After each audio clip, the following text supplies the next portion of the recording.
Ok, buenas noches, mi nombre es Carlos, soy organizador de la Global Game Jam Sede del Duende, edición 2023, y el día de hoy tengo el placer de estar acompañado por Armando Ricalde, el máster, en su charla Desarrollo, la parte fácil de la industria de juego de rol. Armando Ricalde es mejor conocido como el máster en el medio, es toda una eminencia, un referente en el mundo de juego de rol en la Ciudad de México.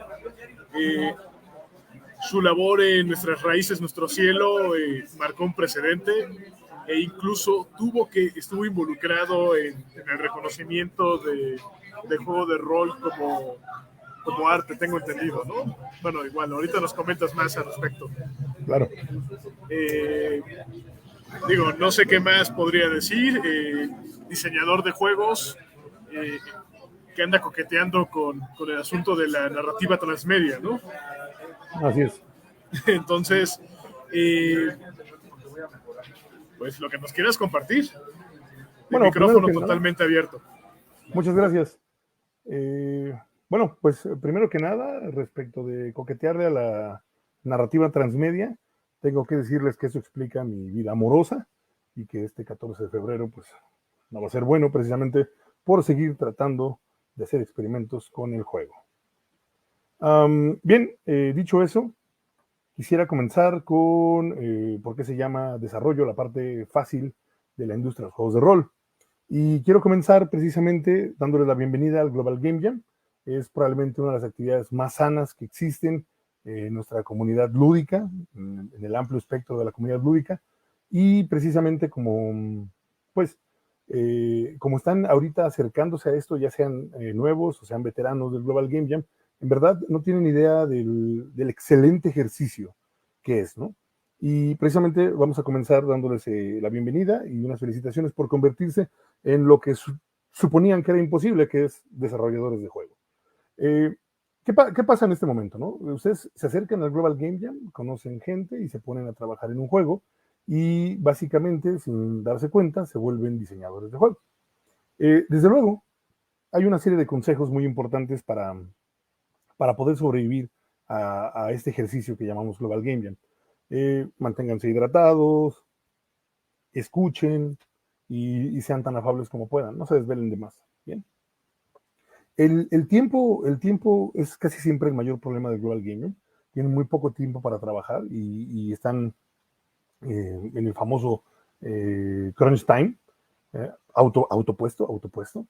Y precisamente por eso, de pronto no se alcanza a ver un par de cosas que son evidentes.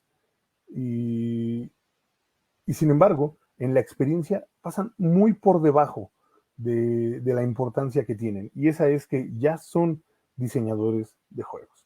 Y podemos darle la vuelta a la conceptualización, storyboard, assets, dependiendo, expectativa, preproducción, producción, postproducción, mercadeo. Podemos dar la vuelta completa a toda esa parte, pero ya lo hemos hecho y sobre todo ya es algo relativamente sencillo de entender. La parte ahorita que puedo compartirles es una pequeña premisa que no van a ver hasta que se termine el Global Game Jam.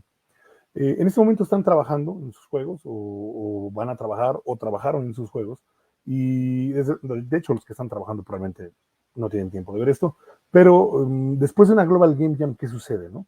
Y esa es que te das cuenta que acabas de hacer un juego. Y es algo sorprendente, es una sensación única, darte cuenta que tienes la capacidad de crear un juego, porque toda la vida estamos bajo el supuesto de que los juegos que conocemos, los que ustedes entiendan, desde los más simples como el Monopoly hasta los más enigmáticos como el ajedrez, y desde ahí a los más populares, el que ustedes gusten y manden, son cosas que solo hace un nicho específico de personas superdotadas con capacidades que nacieron específicamente para esto. Y bueno, eso es cierto, pero solo hasta una medida, porque básicamente hacer juegos es lo que todos hacemos. Hacer juegos e interactuar con reglas en un espacio de estética, mecánica y dinámica es algo que cualquier persona puede hacer porque tenemos una literacidad lúdica innata Es decir, aprendemos a hacer juegos, aprendemos jugando, ¿no? Entonces, como aprendemos la vida jugando, es obvio que en algún punto podemos aprender a hacer juegos. Y en la Global Game Jam lo que sucede es que de pronto no se dan cuenta lo fácil que fue comenzar a hacer un juego. Es decir, nadie tuvo que llegar y decirle, ¿saben qué? Vamos a comenzar con una conceptualización, vamos a hacer un storyboard, vamos a generar nuestras expectativas, vamos a separar los testeos básicos de los fríos de los calientes, y luego vamos a comenzar una producción, una preproducción, producción y una postproducción, ¿no? No, nadie les tiene que decir eso, simplemente es algo muy sencillo de organización, es decir, es un asunto procedural, ¿no?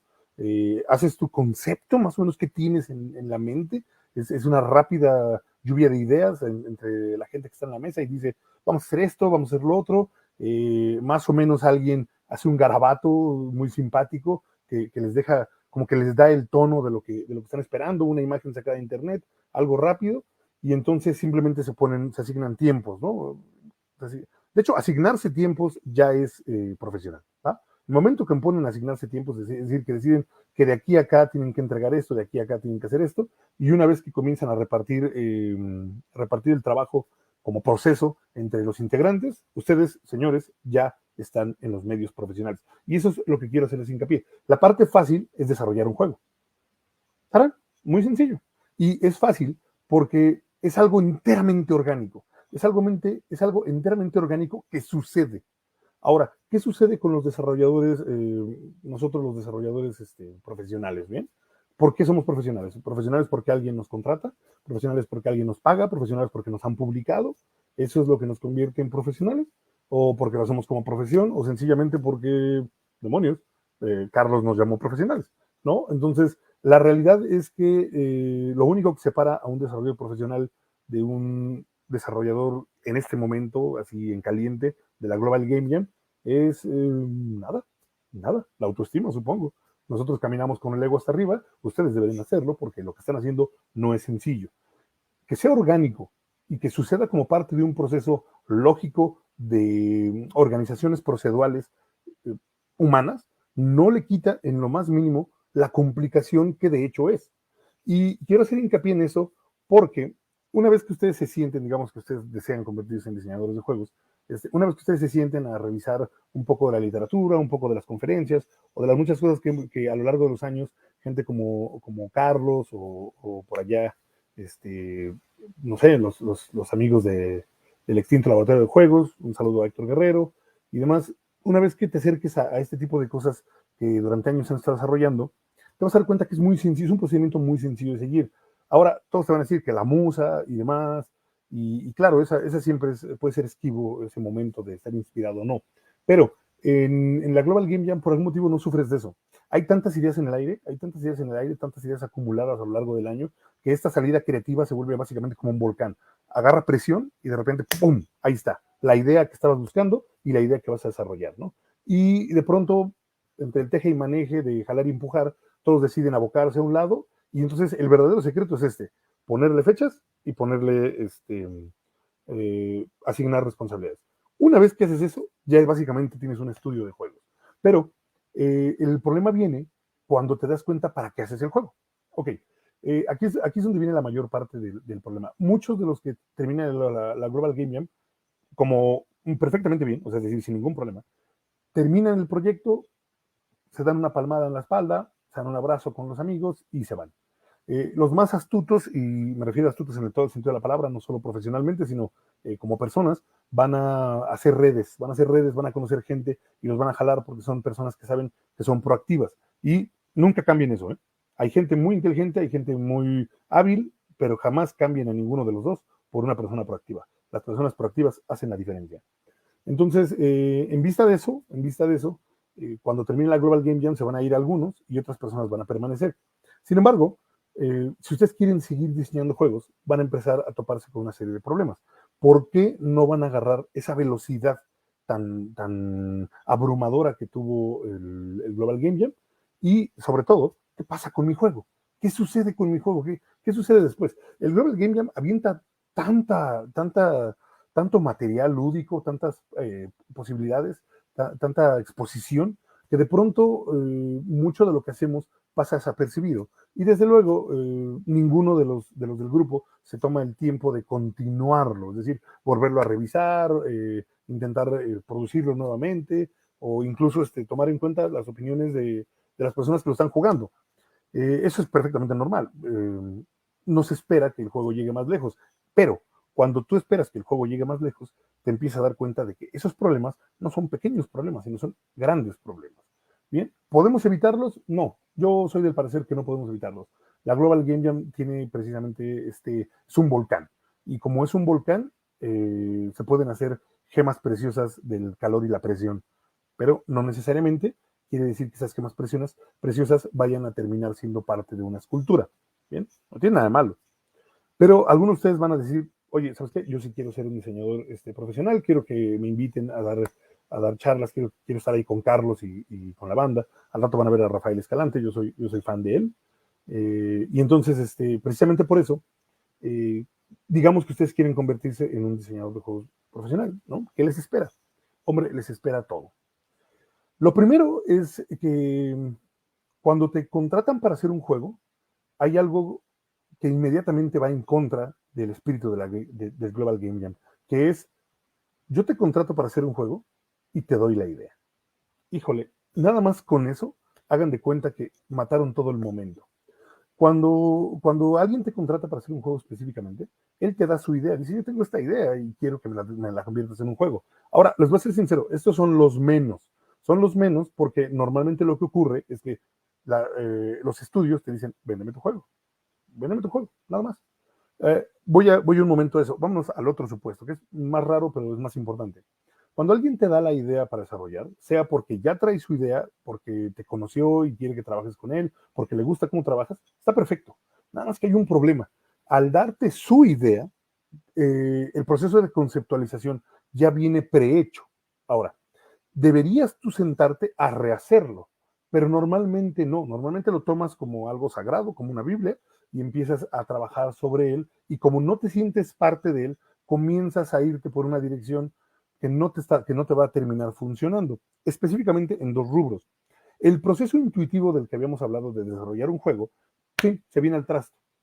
Porque, verán, hay la parte que adolece, es decir, cuando ustedes le quitan el componente de lo que a mí me interesa por lo que debo hacer, lo que me están pidiendo que haga, lo que me están pagando por hacer, inmediatamente cortan las posibilidades de mutarlo, cambiarlo y sobre todo reformularlo, que es parte del proceso orgánico. Reformular algo que originalmente era una buena idea, pero no me terminó funcionando y por tanto necesito o voy a deshacerme de n número de elementos. Ahora, no todo el mundo se enoja, Hay personas que te contratan que son muy, muy abiertas, que te dicen, hombre, adelante, haz los cambios que necesites, pero hay muchos que son muy celosos con sus ideas, porque finalmente casi toda persona se convence a sí misma de que puede hacerlo solo. Y ahora, lo acabamos de decir, el Global Game Jam demuestra que todo el mundo puede hacer juegos, pero que todo el mundo puede hacer juegos no quiere decir que todo el mundo sepa cómo pulirlos de manera que sean atractivos para que otros los jueguen. Y ese es el meollo del asunto, que otras personas los jueguen. Ustedes pueden hacer un juego, ponerlo, meterlo, escribirlo, que exista y guardarlo en su casa en una cajita donde nadie lo vea. Eso es perfectamente normal, perfectamente legal. Si lo sacan con sus amigos, entonces, adelante. Sus amigos serán, espero, un poco bondadosos y les van a decir, hombre, pues si nos gusta, no nos gusta, está bonito, no está bonito, etc. Sin embargo, lo que no va a cambiar es que al no recibir un feedback puro, duro y a veces hasta cruel en el sentido más constructivo de la palabra, es decir, al darnos cuenta que pues no hicimos bien las cosas, no podemos mejorar las cosas que salieron mal.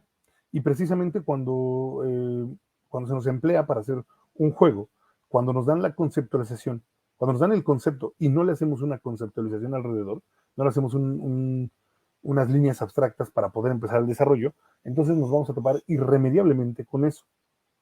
Vámonos al siguiente supuesto, cuando te contratan y te dicen, ¿sabes qué? Quiero que me hagas un juego, de lo que sea, solo quiero que me hagas un juego porque quiero venderlo, ponerlo, exponerlo, lo que sea, ¿no? Quiero que tú me hagas un juego a mí. Ahora ese es el sueño de todos los diseñadores, cuando nos dicen eso, quiero que me hagas un juego, le haces, y aquí soy, porque las ideas ya las tengo y en realidad solo necesito una serie de cosas. Pero aquí vienen dos cosas que a lo mejor nunca han pensado. ¿Cómo funciona? Hay muchos desarrolladores que pagan una de dos cosas. Pagan el nombre bueno, más bien hay estudios que pagan el nombre de un desarrollador y hay estudios que lo único que quieren es vender una mercancía. Los que quieren vender una mercancía está todo dar. Es muy obvio, es muy sencillo. Si el juego es divertido, si el concepto es amable, pues va a ser algo sencillo, va a ser una transacción rápida. Sin embargo, a veces lo que quieren pagar es tu nombre y obviamente el nombre va en función de, pues, qué has hecho, ¿no?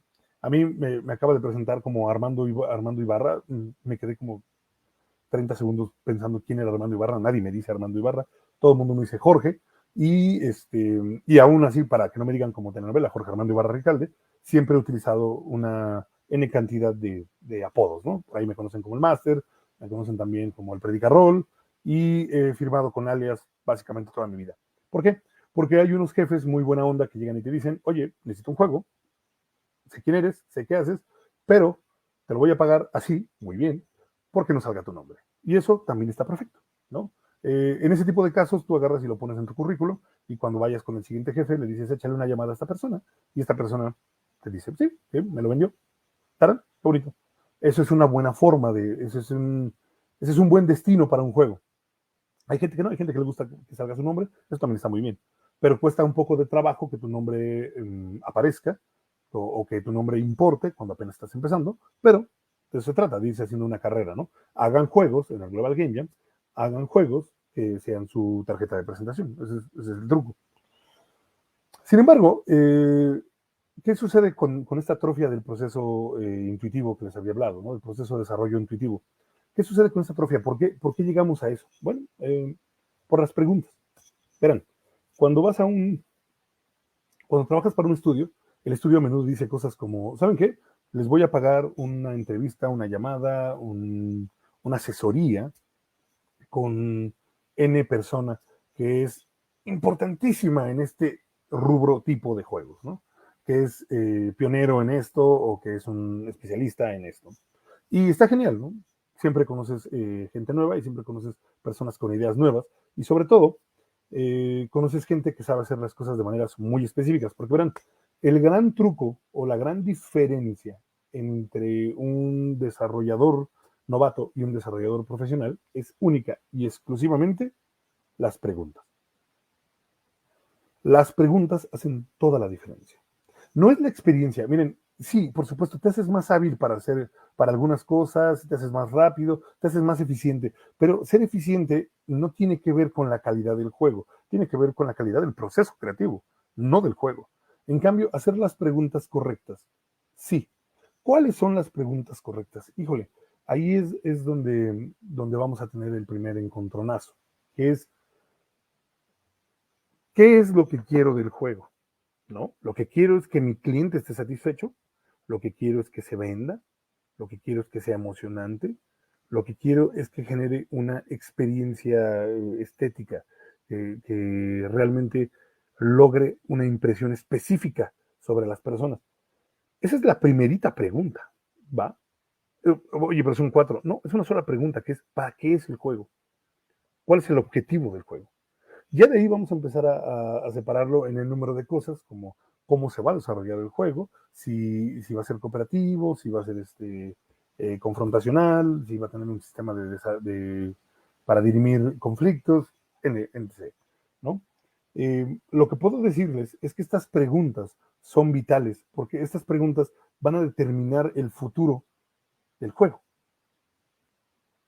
Quiero dejarlo muy en claro.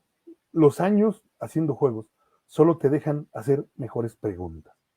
Mejores preguntas porque te quitas un poco esta loquera de querer controlarlo todo. Verán, ahorita cuando ustedes están haciendo sus juegos, ustedes agarran un pedazo de cartón, cortan sus fichas, sus tokens y empiezan a hacer todo este relajo. Si están en algún lugar como el Duende, que es un lugar maravilloso para hacer juegos, te prestan algunas cosillas, ¿no? Ya saben, fichas específicas, algunas monedillas, cosas que sirven para muchas cosas. El Duende siempre le ha apostado a esa idea de generar juegos, de que la gente sea maker, de que la gente haga, y entonces precisamente por eso ha tenido mucho interés en mantener ciertas facilidades para los desarrolladores. Sin embargo, y aquí viene el truco, conforme empiezas a hacerlas, te das cuenta que, híjole, tu juego de 300 piezas diferentes, con como 400 impresiones, es inviable.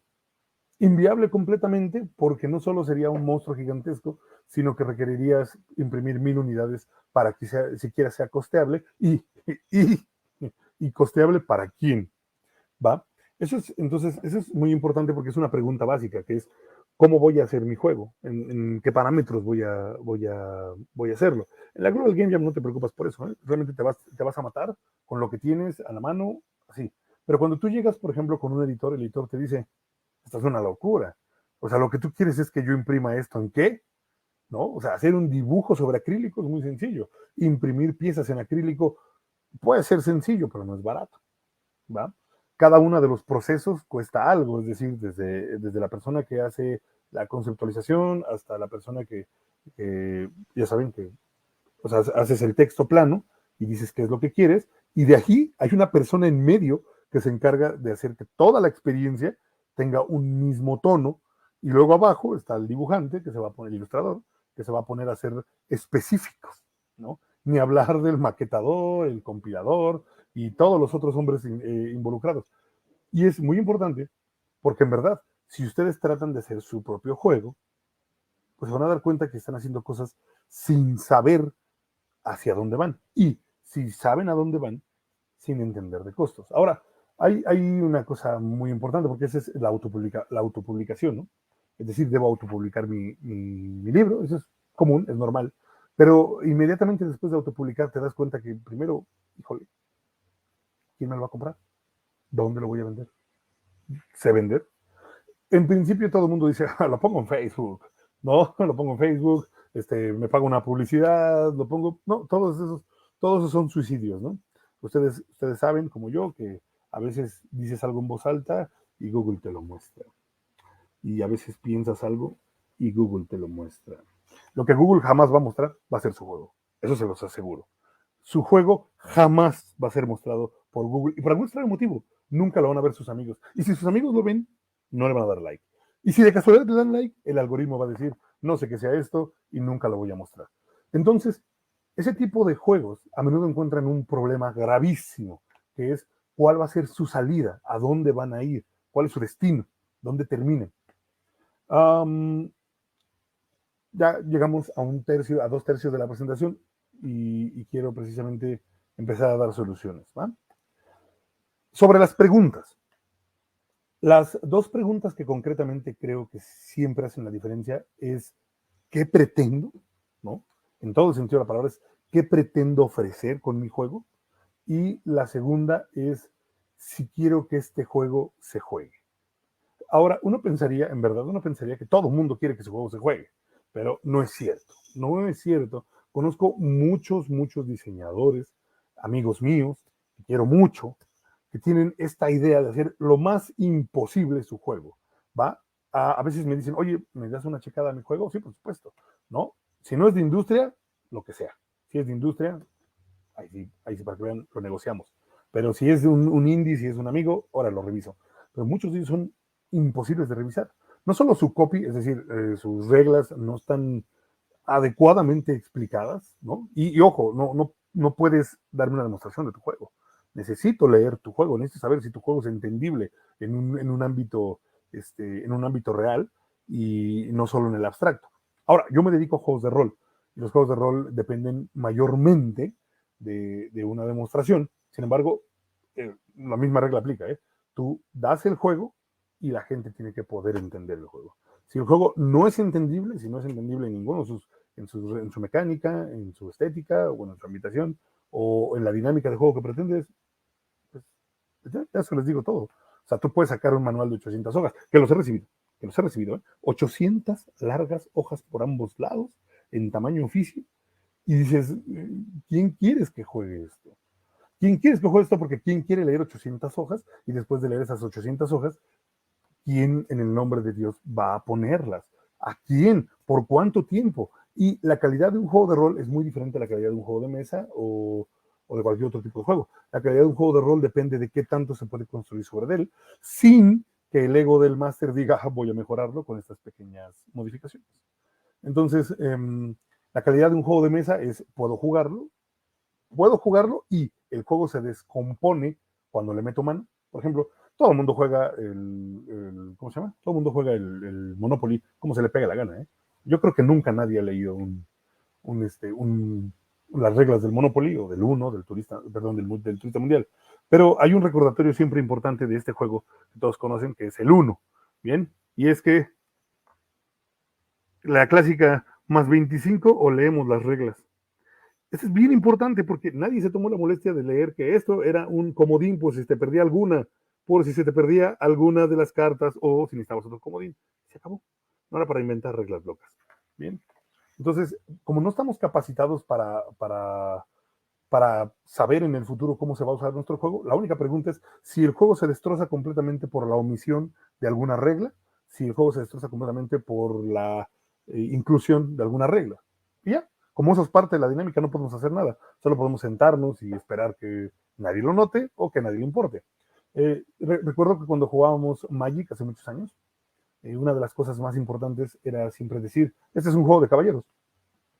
Este es un juego de caballeros. Entonces, realmente no importa el ruling sobre el stack, no importa realmente cómo funciona N o Y cosas, mientras tú y yo estamos de acuerdo que esto funciona, incluso si uno de los dos está viendo la cara al otro, eso es suficiente. Porque una de las reglas más viejas de Magic era el ante. Antes de empezar a jugar, sacábamos el ante para ver qué carta estaba siendo apostada, y esa es probablemente la única regla que ya, ¿no? Y qué bueno, porque imagínate que se vaya tu común de a peso y por una de esas cartas impresionantemente caras. El punto es, como no podemos predecir cómo va a funcionar un juego, tenemos que asumir que o tenemos que hacer juegos que puedan funcionar en manos del usuario. Y eso depende enteramente de qué es lo que queremos ofrecerle. Si lo que queremos ofrecer no aguanta alguna modificación mínima, entonces probablemente tenemos un problema. Y la segunda es, ¿qué vamos a hacer con nuestro juego? ¿Cuál es su destino? Yo siempre les voy a decir que lo más sano, lo más humano que puede ser con un juego es que la gente lo juegue. Y entonces debes de tratar de empezar a pensar en términos de cómo se vendería. Ahora, hay tiendas bien buena onda, como nuestro amigo Eric Castañeda en el Duende, que tú llegas con tu juego y le dices, oye, ¿vendes mi juego? Y dice, adelante, ¿no? Adelante. Gracias. Y lo pone en el stand y no es su culpa, no se vende. No, ¿cómo se va a vender si pues nadie sabe que existe y quien pudiera llegar a existir encuentra un galimatías imposible de entender y hasta ahí llegó tu juego. Ahora hay gente más proactiva que dice, por ejemplo, a mí me dicen, oye, ¿podrías ponerlo en tus demostraciones? Adelante, con mucho gusto. So pena de que tenga un espacio adecuado para hacerlo, lo pongo. Sin embargo, yo soy muy meticuloso. O sea, yo me aviento tu libro completo y después de que me aviento tu libro completo me pongo a tratar de sacar lo que importa de ese juego y me tardo un rato. No puedo desafortunadamente hacerlo rápido porque es un proceso muy lento y eso pues no es bueno para tu juego, ¿verdad? Entonces, vamos a hablar de la autopublicación, que es lo que todo el mundo tiene a recurrir. Yo agarro y decido que mi juego va a existir porque le sé un poco a la computadora, ¿no? Ahora, como ustedes saben, una de los diseñadores en todos los rubros y aspectos suelen ser muy proactivos a la hora de hacer cosas, los que se compran las impresoras 3D, las cosas de corte láser, son muy hábiles. Pero ellos, por ejemplo, sufren y no todos, sufren de que no se sentaron a conceptualizar, ¿no? Son tan hábiles haciendo las cosas, que hicieron las cosas y nada más las rellenaron. Entonces, todos los demás sufrimos al revés. Hacemos las cosas sin pensar en cómo van a suceder. Y a veces podemos, ya saben, aprender a ir a cotizar, buscarnos un amigo que le sepa y demás, y podemos hacer cosas, pero hasta que manden a imprimir un cartón corrugado en offset y descubran que las 200 piezas que mandaron a hacer no salieron bien por algo que la impresora te está echando la culpa, entonces aprendes que no es nada sencillo. Porque no solo le perdiste increíblemente en términos de tu cotización original, de lo que pretendías hacer en términos de costo-beneficio, sino que básicamente te mataste las ganas de existir, ¿no?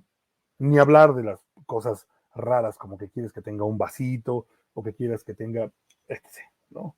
Un muñeco de cristal que se usa así para que verlo arriba y brille mientras, no, pésimas ideas. Entonces, ahora, ¿cuáles son las opciones? ¿Cuáles son las opciones? Bueno, la primera es hacer juegos. Sigan haciendo juegos.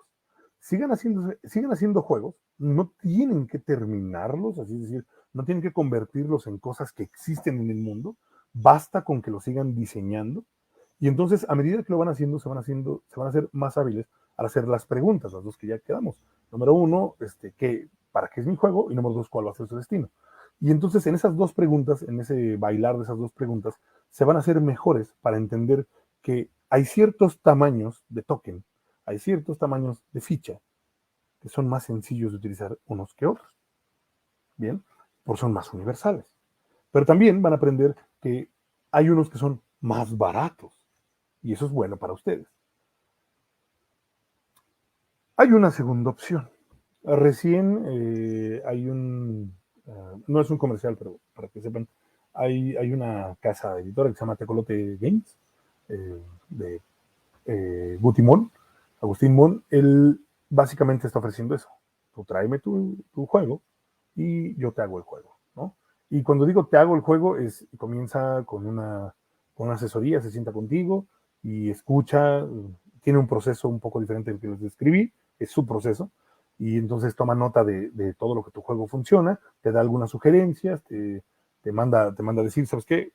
Esto es un problema, esto no es muy funcional y demás. Y eso es súper importante, ¿eh? Súper importante porque yo he trabajado en estudios donde nadie le dice al jefe que este es el juego más aburrido que jamás se ha jugado. Así, nadie. Hay 8 personas sentadas en una mesa y ninguno es capaz de decirle al jefe, ¿cuándo vamos a hablar de lo aburrido que está este juego? Porque no quiere decir que no esté bien diseñado, que no le hayan echado ganas. Quiere decir que no funcionó, la premisa no funciona. Es muy lento, es muy engorroso. Simplemente no da lo suficiente para seguirlo jugando. Entonces, lo que hace este hombre, Tecolote Games, es que te resuelve lo mejor que puede eso y después de eso te hace un presupuesto, te muestra un dummy, ¿no? Te muestra un dummy y después del dummy, si todo va bien, te da un número de cantidad de unidades dependiendo de tu presupuesto, ¿no? Y demonios, eso es el cielo, eso es el cielo. Verán, cuando descubres, hay unos sets que venden de prehechos, así en blanco, tokens, fichas y todo tipo de cosas, y se oyen como una gran idea, pero al tener ya los assets perfilan por completo tu experiencia. Perfilan tu experiencia por completo, o sea, es decir, como ya los tengo, voy a trabajar con lo que tengo. Y entonces el espíritu del Global Game Jam, no diré que se muere, pero al menos no está en su mejor momento. Y en cambio, esta persona que resuelve el asunto en base a sus capacidades para convertirlo en algo lo más razonable y económicamente viable, a mí en lo personal me parece como que el futuro. Me parece como que el futuro porque ya nada más falta un pequeño elemento, que es sigue jugando. Para hacerte bueno en un juego, tienes que jugar.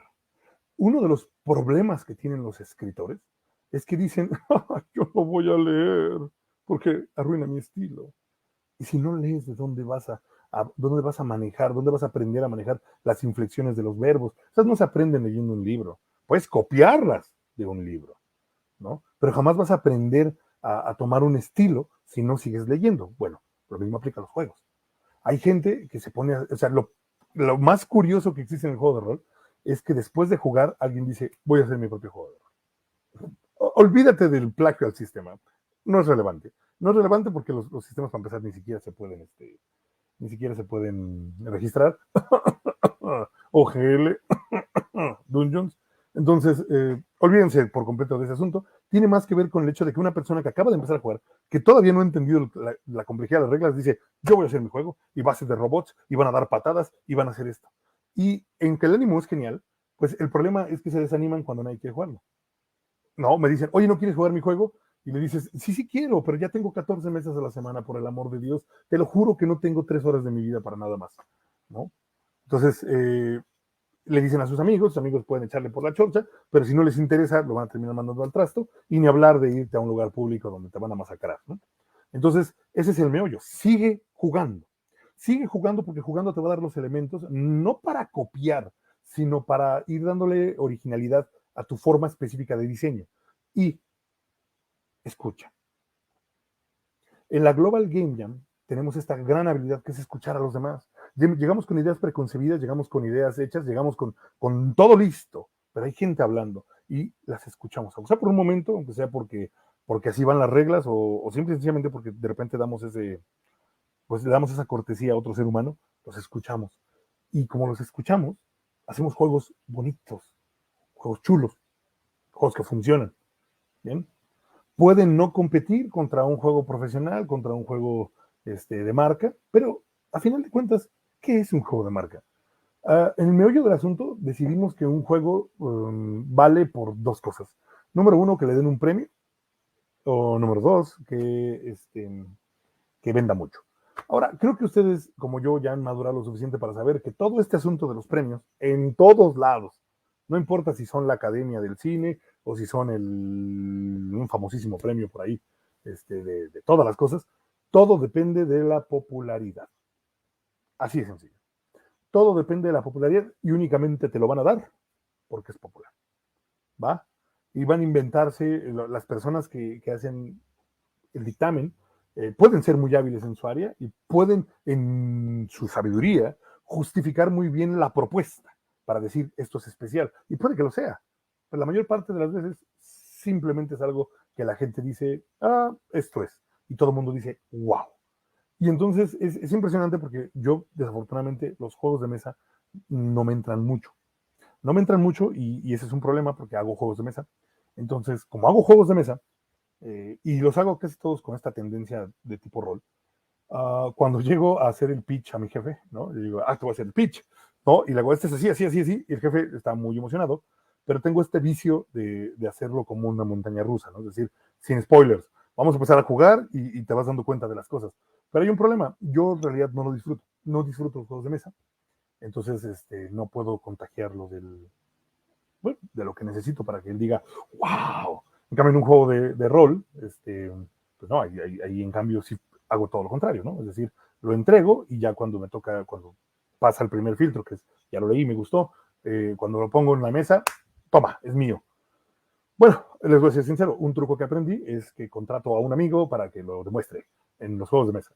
Lo llevo a él y él agarra y se lo pone y lo demuestra y dicen, wow, qué juegazo. Y yo nada más me quedo parado porque la verdad es que, en verdad, no es que no lo disfrute porque estén feos, porque no lo disfruto. Pero el punto es ese, como la gente nada más tiende a reproducir lo que le dicen que es bueno, la gente toma que las cosas son buenas.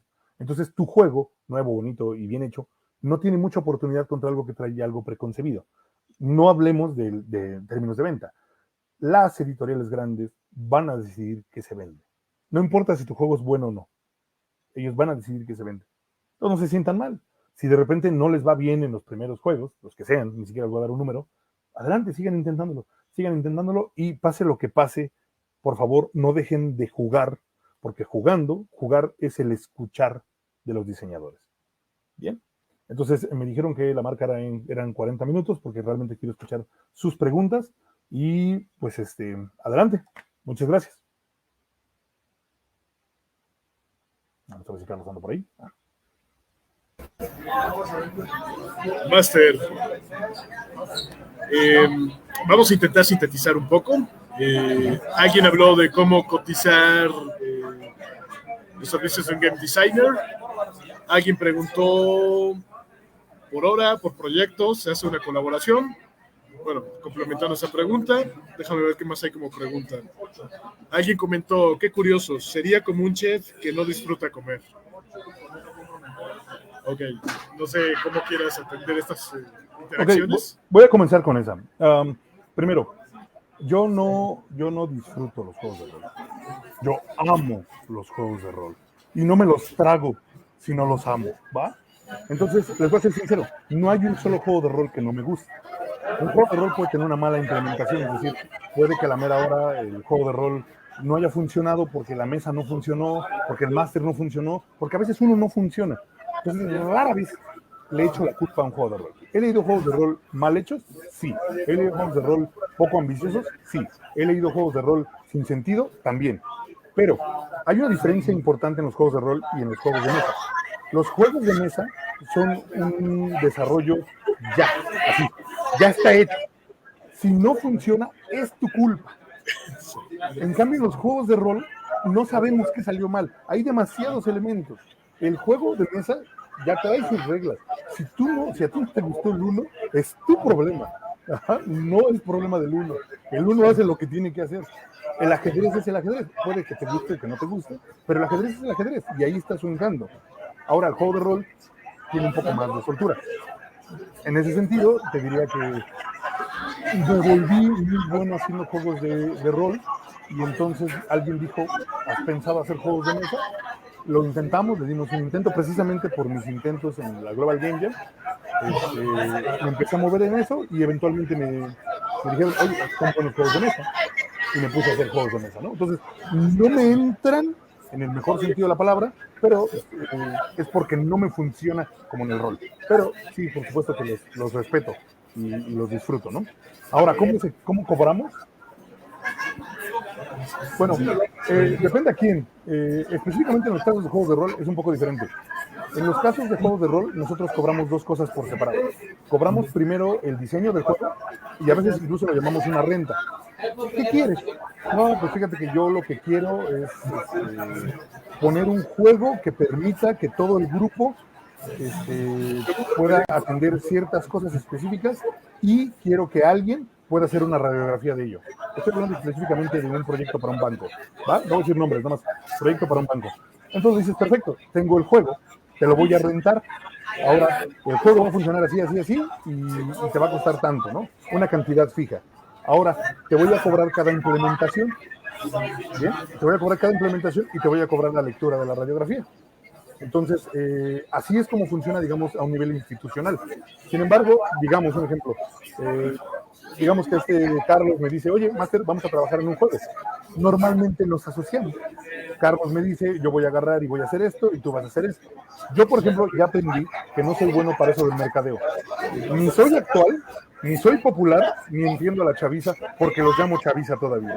Entonces, nunca me va a salir a mí eso de conectarme con las personas. Y por tanto, me conviene que a mí alguien que sí sabe me diga, ¿sabes qué? Lo de hoy es Ricky Morty. Ricky Morty es lo de hoy. Lo de hoy es X cosa. Ahora, vean el contraste. Wizards of the Coast está bien sintonizado con el mundo de la media y no entienden a su pobre comunidad. Wizards of the Coast, los que mandan en los juegos de rol, entienden perfectamente bien todo respecto de lo que está de moda, de lo que se vende, y no fueron capaces de predecir lo que su comunidad iba a hacer cuando soltaran sus muchas cosas que han, muchas noticias que han dado los últimos meses. Entonces, en términos a la hora de cotizar, siempre tómense en cuenta una cosa: se van a dedicar de lleno, cobren por hora. Pero en serio, cobren por hora. ¿Ah? Si en cambio solo van a trabajar un juego, ¿cuánto están dispuestos a pagarles? Y por ese monto, ¿qué tanto están dispuestos a hacer? Yo voy a ser sincero, no conozco a nadie que dé menos de lo que se le está dando. Es decir, si tú me ofreces una cantidad, pensemos, 10,000 pesos, puede parecer poco, y es poco en términos de diseño, pero no entregas un juego de 10,000 pesos. No entregas un juego de 10,000 pesos. Entregas algo que un estudio te hubiera pagado mucho más. Porque es algo que está en ti, no puedes entregar medias. Y de repente, cuando alguien te dice, oye, quiero hacer esto, ese es el motivo de mi vida, y es todo lo que tengo, el demonio, dices, va, entro con eso. Master, muchísimas gracias por habernos dado una perspectiva cruda, pero real y necesaria. Hace unos días me comentaban de una película, un documental, que hablaba de un sujeto que precisamente después de rolear dijo, voy a hacer mi juego de mesa. Y acabó mal. Bueno, digamos, en un momento que él mismo ya estaba hasta la coronilla de ese asunto. Aprovecho, agradecer al Duende que nos está dando la oportunidad de hacer estas transmisiones, el evento que tuvo una duración de una semana, del lunes pasado a mañana domingo. Si gustan adquirir también en el lugar, cuentan con componentes para sus prototipos. Bueno, hecho ya comercial, Sí, creo que tienes totalmente la razón.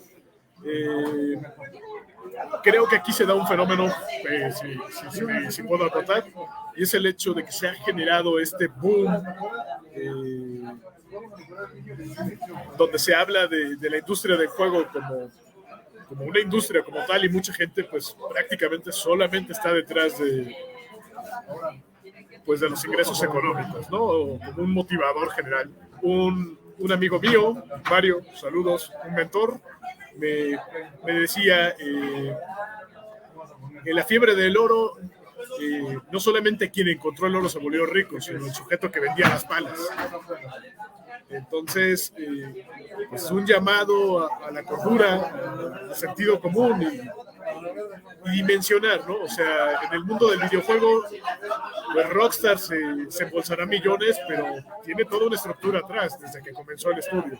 En el mundo del juego de mesa, pues yo te diría que Stegmaier, bueno, pues también tienen toda una estructura previa, tienen años picando piedra, están cosechando. Y lo mismo te diría en el caso del mundo de los juegos de rol, ¿no? En el caso de D&D, ¿no? De Dungeons & Dragons. Así es. ¿Algo más que quieras complementarnos, Master, sobre tus proyectos personales, sobre algo que creas pertinente? Pues sobre proyectos personales estoy llorando con todos ustedes, ¿no? Tengo más ideas que vida, igual que todos ustedes. Ando trabajando aquí, ando trabajando allá. La verdad es que siempre he sido así como un personaje muy, muy silencioso. Hago un buen trabajo y se acabó, ¿no? Ya, no necesito llevarme la gloria y eso es como que una ventaja que siempre me han encontrado, ¿no? No hay necesidad de andarse peleando conmigo por Twitter. Yo entrego mi trabajo y me da mucho gusto que le funcione a quien me contrató y me da gusto verlo así cuando la gente lo está jugando. No dejen de jugar, ¿eh? En verdad, no lo tomen así como cualquier cosa, así como comercial de juega. No, en realidad no dejen de jugar porque jugar no solo tiene todas estas ventajas, no es importante. Todos los beneficios del juego, el que sea, el juego normal y el juego de rol, es irrelevante a defender el ocio. El problema del juego es que es una industria. Y como es una industria, nos han convertido en consumidores. Hacer juegos nos hace productores. Ahora, somos productores sin que nadie nos consuma. Y eso es terrible. En el juego de rol, nosotros siempre hemos sostenido que somos prosumidores, ¿no? Que nosotros producimos lo que consumimos y consumimos lo que producimos. Eso es lo que nos distingue, digamos, de cualquier otra comunidad. Entonces, somos prosumidores porque hacemos nuestros juegos, agarramos nuestras... ¿Tú crees que a alguien que juegue rol le importa que la OGL diga o deje de decir lo que quiera? A nadie le importa. A ver, demanden a mi mesa, ¿no? Sin embargo, donde se vuelve un problema, donde se vuelve un asunto, es ahora que estamos cobrando, ¿no? Ahora que ponemos mesas, por ejemplo, yo desde la pandemia me volví completamente digital y de pronto se me saturó tanto el espacio que se empezaron a poner mesas pagas, ¿no? Mesas pagas y entonces puedo entender el conflicto de decir, vamos a jugar Dungeons, estoy cobrando con algo que es de alguien más. Lo puedo entender. Yo personalmente no uso Dungeons, ¿no?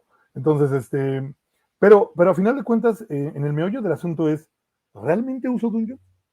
¿No? ¿Qué tiene derecho Dungeons a cobrarme cuando depende de la dinámica de la mesa? Pero no se vuelvan así. Pero dejemos eso a un lado. Simplemente sigan jugando. Lo que les guste, jueguenlo. Jueguenlo con gusto. Defiendan el ocio como un derecho humano. Defiéndanlo como un derecho. No nada más ser consumidores. No se vuelvan locos con coleccionar. No se vuelvan locos con tener este juego cerrado y el juego que usas. No. Jueguen por el gusto intuitivo y visceral de jugar y sentir la emoción de ganar o de haber pasado el rato en algo diferente que siendo un consumidor. Vale, muchísimas gracias, Master. Continuamos con la conferencia de Escalante en un momento. Hasta luego. Salúdamelo.